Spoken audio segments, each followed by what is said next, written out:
5'2", left-handed, hazel eyes and blonde hair.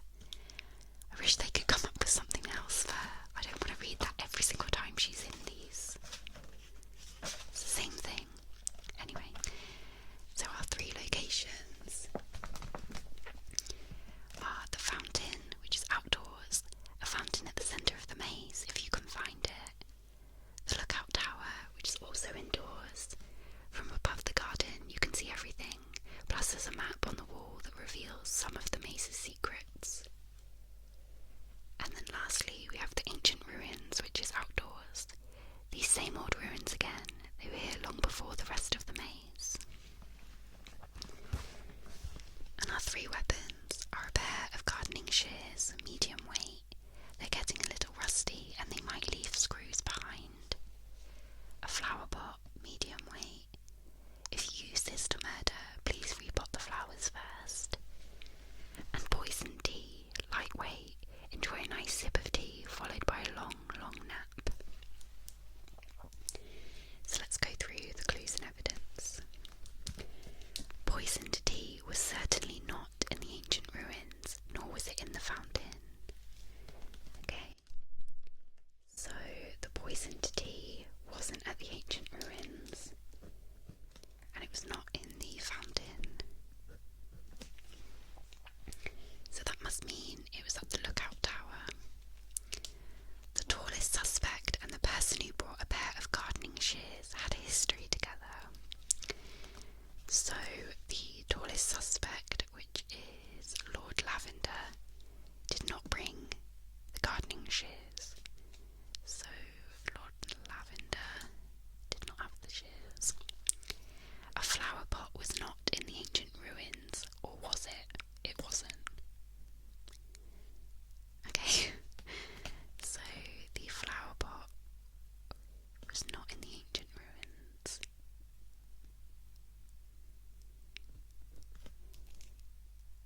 So that must mean that the gardening shears were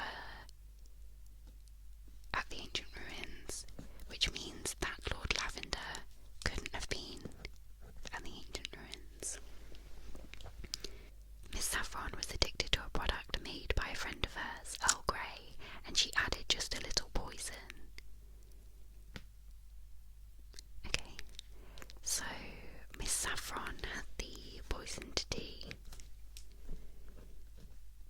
So that means that Constable Copper had the shears, which then means that Lord Lavender must have had the flower pot. So we know that the shears were in the ancient ruins. That means Constable was in the ancient ruins. Dame Obsidian's body was found beside a blood-spattered map. So that is the lookout tower. So where is the tower? So we just need to figure out who was at the tower. So the tea was at the tower, and Miss Saffron has the tea, so she was at the tower. So Saffron with the tea, or the poison tea, in the tower. Let's see if that was right. No.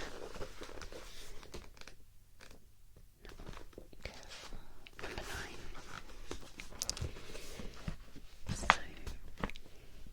number 9, it was Miss Saffron with poison tea in the lookout tower. As Detective Logico walked everyone through Saffron's maze of contradictions, she surrendered with a simple, "Well, I guess I'm going to jail then." So Logico wandered back into the hedge maze, where he discovered something suspicious about Dame Obsidian's body. It was missing. Assuming that's the end. Yeah.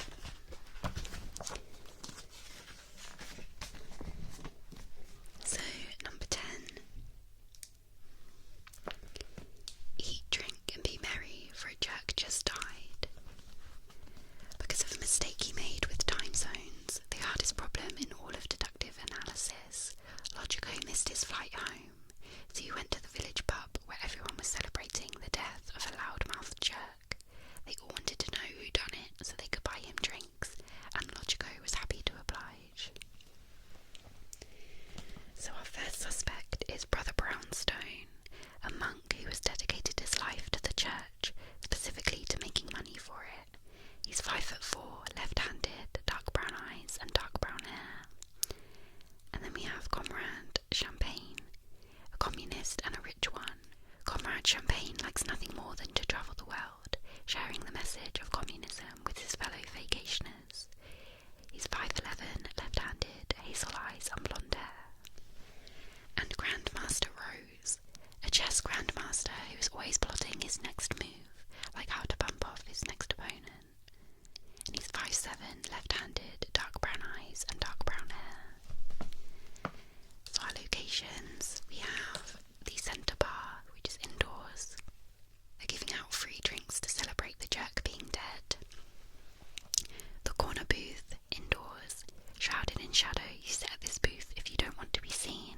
suspicious of the person who brought a bottle of wine. So Grandmaster Rose did not bring the bottle of wine. Oh, sorry, I think my nail just scratched the paper. That's gross. And that means that he wasn't in the toilet. Or the bathroom, sorry. Oh, sorry. Did that the other way around. Whoops. So he wasn't in the bathroom. A corkscrew was certainly not in the centre bar. So the corkscrew was not in the bar. So it was in... Oh, sorry, the crystal ball was in the bar. And the corkscrew must have been in the corner booth.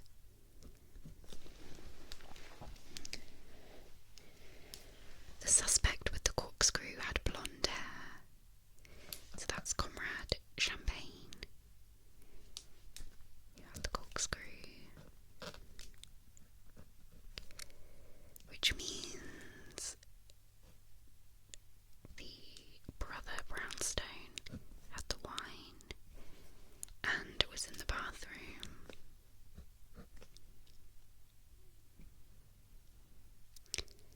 And Comrade Champagne was in the corner booth, so that must mean that Grandmaster Rose was in the bar.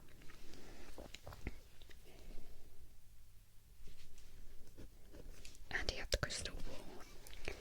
So they were giving out free drinks right over the jerk's still warm body.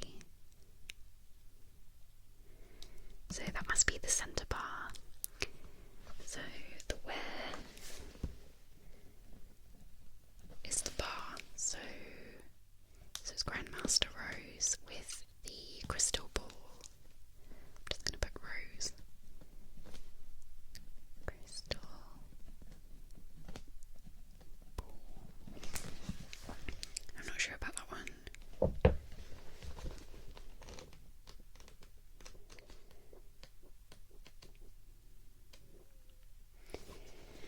So it was Grandmaster Rose with a crystal ball in the centre bar. Is that what we had? Yeah. The moment Logico said that, the bar erupted into cheers, and as the rest of the bar hauled him outside to give him a parade, he shouted, "I'm the king of the board and the bar." Let's go on to the next one. So this one is called The Case of the Coffee Shop Killer. Once Detective Logico was back home, he went to his favourite coffee shop in order to ponder what happened to Dame Obsidian. While he was lost in thought, a barrister lost her life. He couldn't save her, but he could solve her murder. So you have a General Coffee again, an espresso connoisseur who likes his coffee like he likes his war, always. 6 foot, right-handed, dark brown eyes and bald. Coach Raspberry, one of the best coaches this side of the Mississippi, regardless of which side you happen to be on. Some people say he has a gambling problem, but he just says he loves danger. 6 foot, left-handed, blue eyes and blonde hair.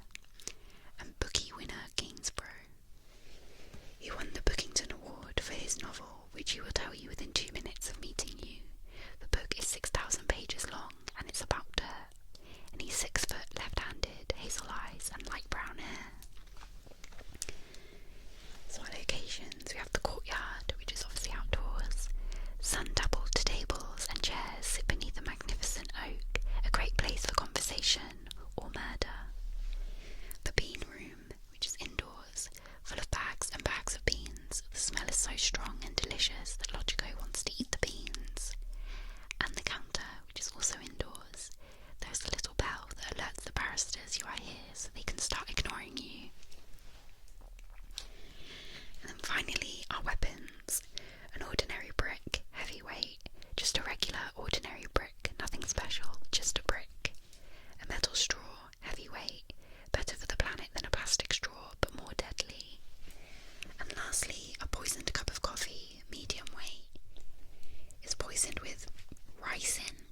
found a regular brick chip buried beneath bags of beans. So the brick was in the bean room. Why did I put an X there? Was that meant to be for the courtyard? Idiot. I think it's meant to be down here. Anyway. The person who was at the counter was the former owner of Deductive Logico's coffee cup. So see Exhibit A. It's back here, so cup of coffee, the perfect fuel for solving armchair mysteries. The cup once belonged to General Coffee himself. So the person who was at the counter was General Coffee. So he was at the counter. So that means that Bookie Winner was in the bean room. And he did have the brick.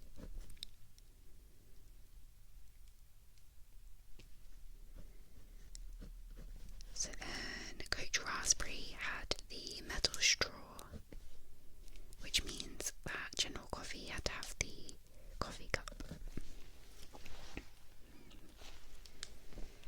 And must have been in the courtyard.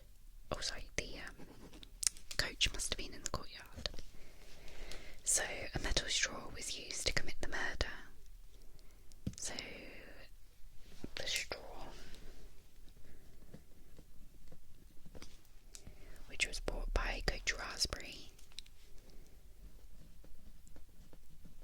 and it was in the courtyard.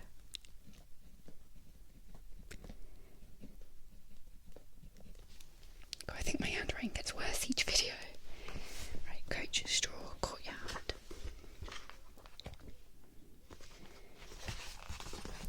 So it was Coach Raspberry with a metal straw in the courtyard. Coach Raspberry was hooting and hollering while the other patrons dragged him away. Logico wasn't sure if this ruined his coffee spot or made it even better. Sure, there was a murder, but he also got to do some great deductive work. Like his coffee, it was bittersweet. Right, number 12. The Mysterious Mystery Bookshop Mystery. Deductive Logico decided to investigate the mystery of Dame Obsidian by investigating the mysteries of Dame Obsidian. So he went to a local mystery bookshop, but the first mystery he found was the death of the bookshop proprietor.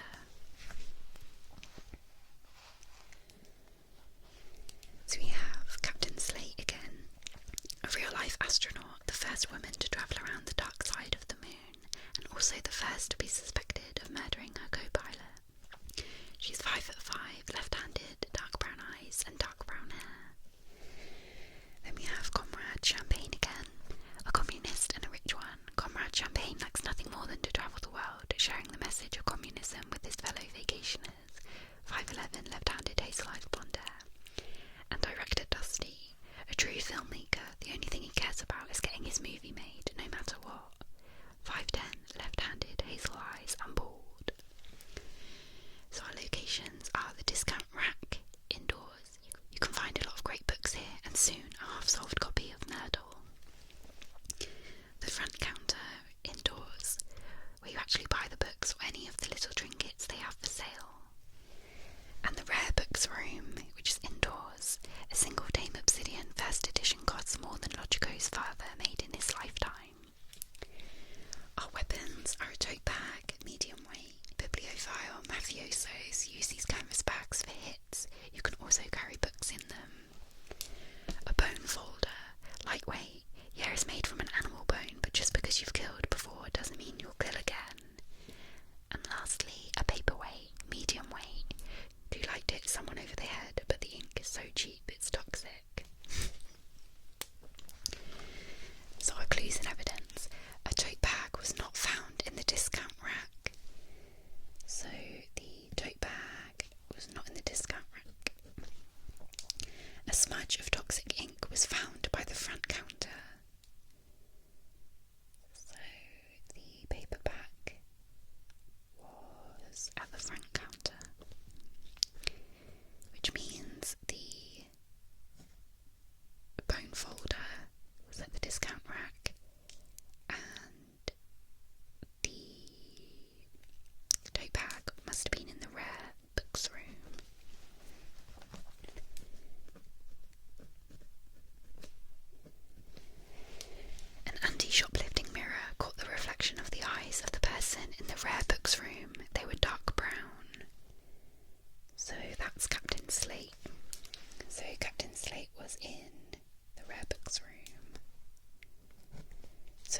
also had the shopping tote. Why did I call it a shopping tote? Is that what they're called? I don't know. Anyway.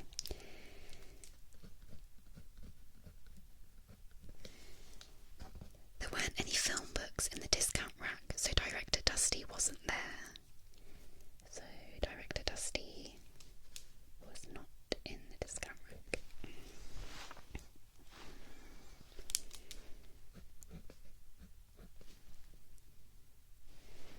So Director Dusty must have been at the front counter, and that means Comrade Champagne was at the discount rack. So Comrade Champagne had the bone folder, and Director Dusty had the paperback. A chip of animal bone was found inside the body of the proprietor, so that was Comrade Champagne. So I'm just going to put Champagne. Sounds about right. Yeah, I think it is. With the bone folder.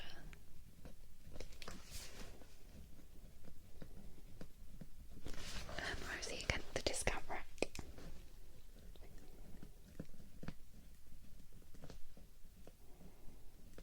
That is so bad. Hopefully you can't see that. Right, number 12. So it was Comrade Champagne with a bone folder in the discount rack. Comrade Champagne protested that he was only being arrested because of the bourgeoisie reactionaries who will never stop the revolution, but Logico wasn't paying attention. He was grabbing every Dame Obsidian novel he could find.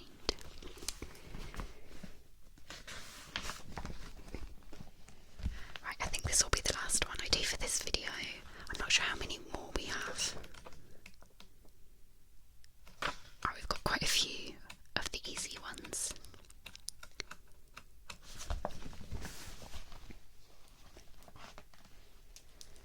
I feel like I'm getting the hang of these now. Right, so The Killing of a Cowboy. Dame Obsidian had written mysteries in many different places and periods, and Logico was determined to read them all. The first was a western filled with red herrings, black cats, and a twist worthy of a lasso. A rancher had been killed, and it looked like the suspects were based on real people. Cowboy Raspberry, one of the best cowboys this side of the Mississippi, regardless of which side you happen to be on. Some people say he was a rustling problem, but he just says he loves danger. 6 foot, left-handed, blue eyes, blonde hair. Justice Pine, master of the rural courthouse and possessed of a firm belief in her own form of frontier justice. 5'6", right-handed, dark brown eyes and black hair. And Corporal Coffee. Back in those days, if you liked coffee, you liked it black, and the Corporal liked coffee. 6 foot, right-handed, brown eyes and bald. So our locations are the saloon, indoors, the worst saloon that anybody who ever visited had ever visited. The watering hole, outdoors, you can get the cleanest water in the West here. It's dark brown. And the hotel, indoors, a hotel that provides certain amenities, including charging by the hour. And our weapons, a stabbing knife, medium weight, just the kind of knife that's perfect for stabbing. A cactus, medium weight, watch out for the needles, and also for someone hitting you with it. And lastly, tainted moonshine, medium weight. This will kill you, that's for sure. Even the smell is dangerous. Our clues and evidence are quite short. So some needles were found soaking in dark brown water. So that's the watering hole and cactus. So the cactus was at the watering hole.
country ones